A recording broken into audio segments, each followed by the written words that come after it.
This is like multinodal,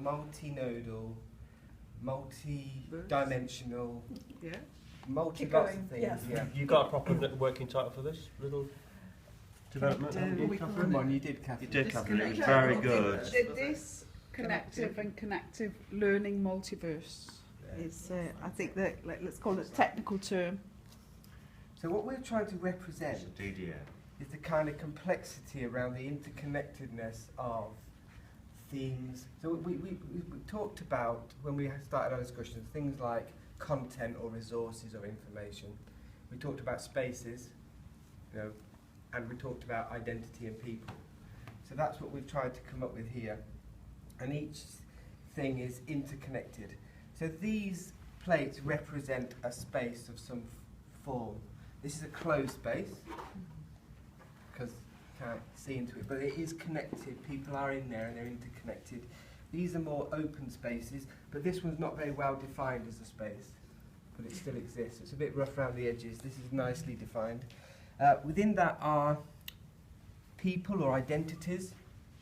So the marshmallow there is an identity with a very straight kind of relationship with the space. So it's very clearly defined. Whereas some of these aren't quite as well defined, like these lace ones here. The relationship between the spaces or the people. Where there's a peg, it's kind of anonymity. We were trying to think about how we identify ourselves in different spaces.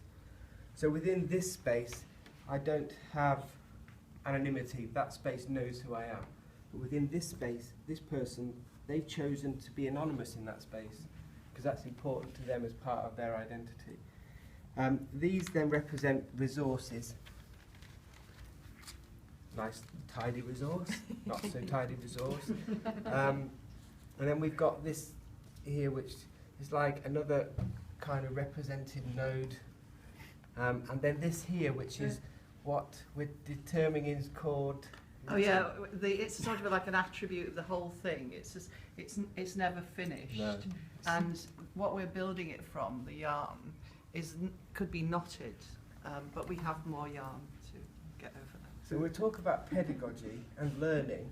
This is the kind of interrelationship that spaces have with identity, with content and resources. And we talked a lot about the individual navigating this and the complexities around that. And the agency of each individual right, to determine how they yes. wish to be visible or not in different spaces. The ideal scenario is that as an individual I select which spaces I connect with, how I connect with those spaces, and how I represent my identity in those spaces. And then you can feed it all into our machine. That's where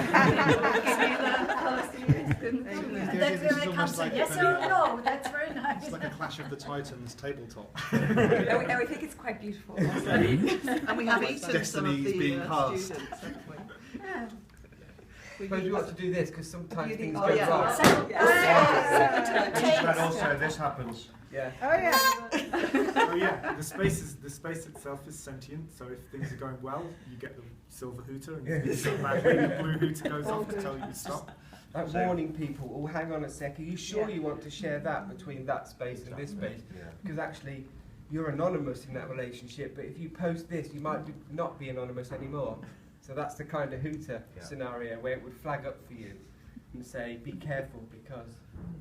And equally the resource, the RTD symbolises both copyright and the concerns around that, and also vulnerability, because as we know in the original story he was, I think, sort of cast aside, wasn't he? Or, and also challenged with a very real and difficult authentic problem, which I believe was to save the empire, which, you know... For a little droid, big ass. Not leading to a Brexit, I guess. Which is, I think, a good note to end on. Yeah. Especially because it can't even get upstairs. So we observe that kind of issue as well. But we haven't got any stairs. Oh, hang on, we've got a ladder on all. Wow. Oh, so and thus. Of course, because that's the institutional answer to this particular problem, isn't it? You've provided an accessible environment in which this can happen. Okay. Very well done. Thank you. Thank you. Brilliant. Well done, everybody. Well done, everybody.